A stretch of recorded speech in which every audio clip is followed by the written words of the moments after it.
ಬಂಧುಗಳೇ ನಮಸ್ಕಾರ. ಸರ್ಕಾರ ಇವತ್ತು ಜುಲೈ 15, 2022 ಒಂದು ಆದೇಶವನ್ನು ಸುತ್ತೋಲೆಯನ್ನು ಹೊರಡಿಸಿದೆ. ಸರ್ಕಾರಿ ಕಚೇರಿಯಲ್ಲಿ ಯಾರೂ ಸಹ ಸಾರ್ವಜನಿಕರು ಅಥವಾ ಇವರು ಹೇಳುವ ಹಾಗೆ ಅನಧಿಕೃತ ವ್ಯಕ್ತಿಗಳು ಅನುಮತಿ ಇಲ್ಲದೆ ಫೋಟೋ ಮತ್ತು ವಿಡಿಯೋಗಳನ್ನು ತೆಗೆಯಬಾರದು ಅಂತ ಹೇಳಿ. ಇದು ಕಳೆದ 3-4 ವರ್ಷಗಳಿಂದ ಲಂಚಮುಕ್ತ ಕರ್ನಾಟಕ ನಿರ್ಮಾಣ ವೇದಿಕೆ ಮತ್ತು ಕರ್ನಾಟಕ ರಾಷ್ಟ್ರ ಸಮಿತಿ ಪಕ್ಷ ರಾಜ್ಯಾದ್ಯಂತ ಜನರಲ್ಲಿ ಸರ್ಕಾರಿ ಕಚೇರಿಗಳಿಗೆ ಭೇಟಿ ಕೊಟ್ಟು ಅಲ್ಲಿ ವಿಡಿಯೋ ಮಾಡೋದ್ರ ಮೂಲಕ ಸರ್ಕಾರಿ ಅಧಿಕಾರಿಗಳ ನೌಕರರ ದುರ್ನಡತೆಯನ್ನ, ದುರಹಂಕಾರವನ್ನ, ಭ್ರಷ್ಟಾಚಾರವನ್ನ, ಲಂಚಕೋರತನವನ್ನ ಜನರ ಮುಂದೆ ಇಡ್ತಾ ಇದ್ದ ಹೋರಾಟ ಮತ್ತು ಸರ್ಕಾರಿ ಕಚೇರಿಯಲ್ಲಿರುವಂತಹ ಒಟ್ಟಾರೆ ಲೋಪದೋಷಗಳೇನಿದೆ, ಕುಡಿಯುವ ನೀರಿನ ವ್ಯವಸ್ಥೆ ಇಲ್ಲದಿರುವಂತಹದ್ದು, ಟಾಯ್ಲೆಟ್ ಸರಿಯಾಗಿಲ್ಲದೆ ಇರುವಂತಹದ್ದು, ಎಲ್ಲಂದ್ರಲ್ಲಿ ಗಲೀಜಿರುವಂತಹದ್ದು, ಇಂತಹ ಎಲ್ಲ ಲೋಪದೋಷಗಳನ್ನ ವಿಡಿಯೋ ಮಾಡಿ ಸಾರ್ವಜನಿಕರ ಮುಂದೆ ಇಡ್ತಾ ಇದ್ದಂತಹ ಒಂದು ಹೋರಾಟ, ಜನರಲ್ಲಿ ಚೈತನ್ಯ ತುಂಬುವಂತಹ ಕೆಲಸ ಏನಿತ್ತು ಅದನ್ನ ಹತ್ತಿಕ್ಕಲು ತಂದಿರುವಂತಹ ಆದೇಶ. ಈ ರಾಜ್ಯ ಸರ್ಕಾರ, ಪರಮಭ್ರಷ್ಟ ಬಿಜೆಪಿ ಸರ್ಕಾರ, ಕೆಆರ್ಎಸ್ ಪಕ್ಷದ ಜನಪರ ಹೋರಾಟವನ್ನ ಹತ್ತಿಕ್ಕಲು ಹೊರಡಿಸಿರುವಂತಹ ಆದೇಶ. ಇವತ್ತು ದೇಶ ಇನ್ನೊಂದು ಸರಿಯಾಗಿ 1 ತಿಂಗಳಿಗೆ 75 ವರ್ಷಗಳ ಸ್ವಾತಂತ್ರ್ಯ ದಿನಾಚರಣೆಯನ್ನ ಆಚರಿಸ್ತಾ ಇದೆ.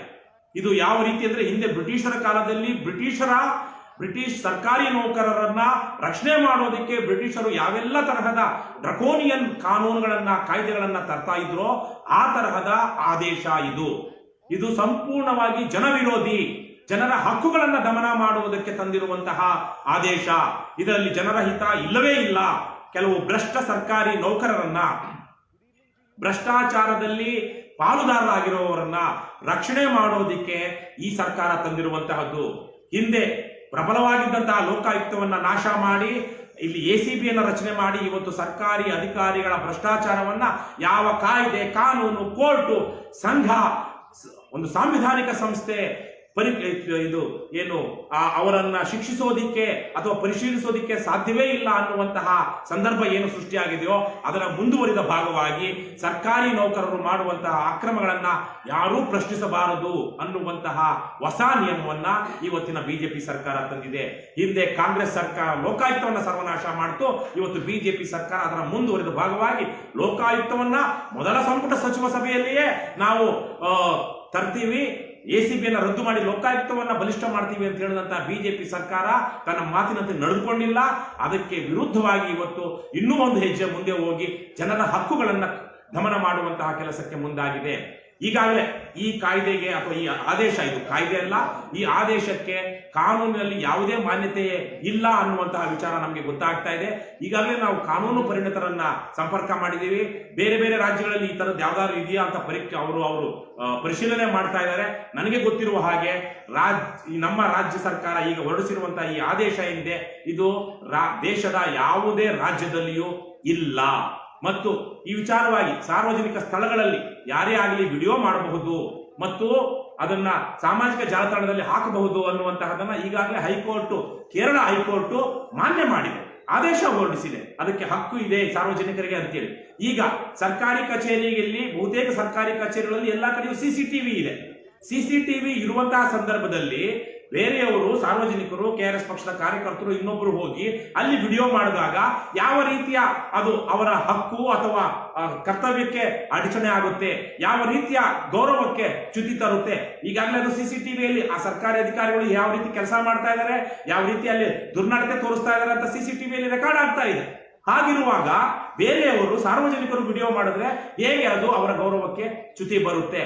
ಇದು ಸಂಪೂರ್ಣವಾಗಿ ಕೆಆರ್ಎಸ್ ಪಕ್ಷದ ಹೋರಾಟವನ್ನು ಹತ್ತಿಕ್ಕಬೇಕು ಅಂತೇಳಿ ಈ ಭ್ರಷ್ಟ ಬಿಜೆಪಿ ಸರ್ಕಾರ ಹೊರಡಿಸಿರುವಂತಹ ಆದೇಶ. ಮುಂದುವರೆದ ಭಾಗವಾಗಿ ಈಗ ಪೊಲೀಸ್ ಠಾಣೆಗಳಲ್ಲಿ ಸಿಸಿಟಿವಿ ಇದೆ. ಪೊಲೀಸರು ಸ್ವತಃ ಕಾರ್ಯನಿರ್ವಹಿಸುವಾಗ ಈಗ ಬಾಡಿ ಕ್ಯಾಮೆರಾ ಹಾಕಬೇಕು ಅಂತೇಳಿ ಹೈಕೋರ್ಟ್ ಆದೇಶ ಹೊರಡಿಸಿದೆ. ಆ ಆದೇಶದ ಪ್ರಕಾರ ಈಗಾಗಲೇ 60-70 ಕೋಟಿ ರೂಪಾಯಿಗಳ ಮೊತ್ತದ ಬಾಡಿ ಕ್ಯಾಮೆರಾಗಳನ್ನ ಕೊಂಡುಕೊಂಡು ಇವತ್ತು ಬೆಂಗಳೂರಿನಲ್ಲಿ ಪೊಲೀಸರು ಹಾಕೊಳ್ತಾ ಇದ್ದಾರೆ. ಸಾರ್ವಜನಿಕರ ದುಡ್ಡಿನಲ್ಲಿ ಇವತ್ತು ವಿಡಿಯೋ ರೆಕಾರ್ಡ್ ಆಗ್ತಾ ಇದೆ. ಮತ್ತೆ ಇಲ್ಲಿ ಯಾವ ಹಕ್ಕು ಉಲ್ಲಂಘನೆ ಆಗ್ತಾ ಇದೆ? ಹಾಗಾಗಿ ಭ್ರಷ್ಟ ಸರ್ಕಾರಿ ಅಧಿಕಾರಿಗಳು, ಕೆಲವು ಭ್ರಷ್ಟ ಸರ್ಕಾರಿ ಅಧಿಕಾರಿಗಳ ಮಾತುಗಳನ್ನ ಕೇಳಿಕೊಂಡು ಇವತ್ತು ಸರ್ಕಾರ ಜನರ ಹಕ್ಕುಗಳನ್ನ ದಮನ ಮಾಡೋದಕ್ಕೆ ಹೊರಡ್ತಾ ಇದೆ. ಇದನ್ನ ಕರ್ನಾಟಕ ರಾಷ್ಟ್ರ ಸಮಿತಿ ಪಕ್ಷ ತುಂಡವಾಗಿ ಖಂಡಿಸುತ್ತೆ ಮತ್ತು ವಿರೋಧಿಸುತ್ತೆ.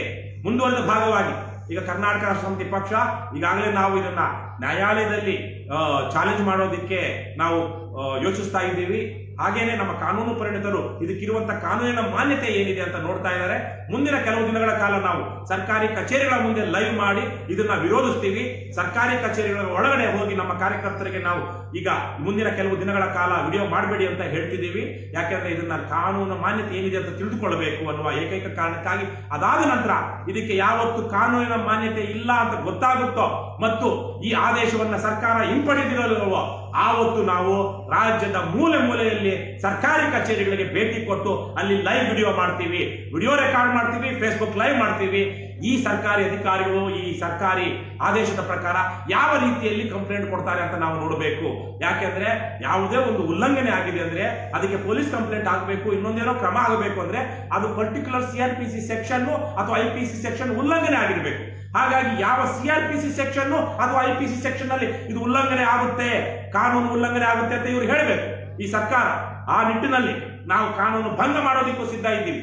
ಇವತ್ತು ದೇಶದ 75ನೇ ವರ್ಷದ ಸ್ವಾತಂತ್ರ್ಯ ದಿನಾಚರಣೆಯ ಸಂದರ್ಭದಲ್ಲಿ ಇಂತಹ ಜನವಿರೋಧಿ ಕಾನೂನುಗಳನ್ನ ನಾವು ಮಹಾತ್ಮ ಗಾಂಧೀಜಿಯವರ ಆದರ್ಶದಲ್ಲಿ ಕಾನೂನು ಭಂಗ ಚಳವಳಿ ಮಾಡಿ ಈ ಆದೇಶಗಳನ್ನು ಧಿಕ್ಕರಿಸದೇ ಇದ್ದರೆ ಇವರು ಜನರ, ಸಾರ್ವಜನಿಕರ, ಈ ದೇಶದ, ಈ ರಾಜ್ಯದ ಪ್ರಜೆಗಳ ಪ್ರತಿಯೊಂದು ಮೂಲಭೂತ ಹಕ್ಕುಗಳನ್ನು ಸಹ ಕಿತ್ತುಕೊಳ್ತಾರೆ. ಆ ಮೂಲಕ ಇಲ್ಲಿ ದುರಾಡಳಿತ ಶಾಶ್ವತವಾಗಿಬಿಡುತ್ತೆ.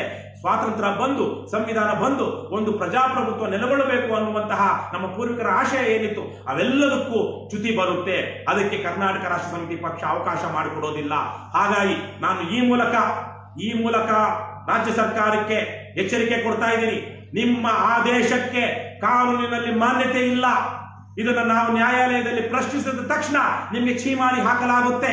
ಹಾಗಾಗಿ ಈ ಕೂಡಲೇ ಈ ಕಾನೂನನ್ನು ಹಿಂಪಡೆದು ಸಾರ್ವಜನಿಕರ ಹಿತವನ್ನು ರಕ್ಷಣೆ ಮಾಡಿ.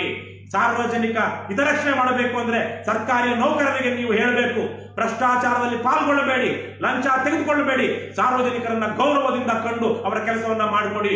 ಹಾಗಾಗಿ ನೀವು ಇವತ್ತು ಸಾರ್ವಜನಿಕ ಕಚೇರಿಯಲ್ಲಿ ಕುಳಿತು ಕೆಲಸ ಮಾಡುವಂತಹ ಸಂದರ್ಭದಲ್ಲಿ CCTV ರೆಕಾರ್ಡ್ ಆಗ್ತಿರುವಾಗ ಇನ್ನೊಬ್ರು ಯಾರೋ ವಿಡಿಯೋ ಮಾಡಿದ್ರೆ ಅದರಿಂದ ನಿಮ್ಗೆ ಆಗುವಂತ ತೊಂದರೆ ಏನು ಅನ್ನುವುದನ್ನ ನೀವು ಅವರಿಗೆ ತಿಳಿಸಬೇಕು. ಸರ್ಕಾರಿ ನೌಕರರಿಗೆ ಮನದಟ್ಟು ಮಾಡಬೇಕು.